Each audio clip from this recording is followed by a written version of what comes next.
Els vaig sentir discutir y 3 días després la van trobar sense vida a casa seva. Aprovechó que había bebido alcohol para violarla. Él le tiraba del pelo mientras la arrastraba por la escalera.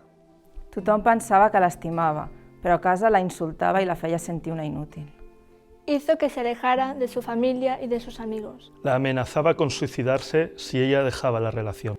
Ell no volia que ella treballés fora de casa. Es va sentir humillada quan la seva exparella va compartir fotografies sexuals que s'havien fet. Portava setmanes desapareguda. Va aparèixer enterrada a casa del seu assassí. Cada dia al matí la segueix sortint de la feina i li envia missatges obscens. Ja no surt al carrer.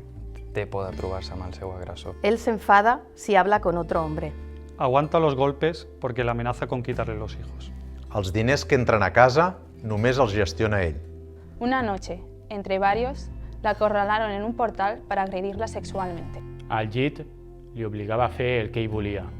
Tiene miedo de hacer algo que a él no le guste. Li va fer creure que es mereixia les pallisses.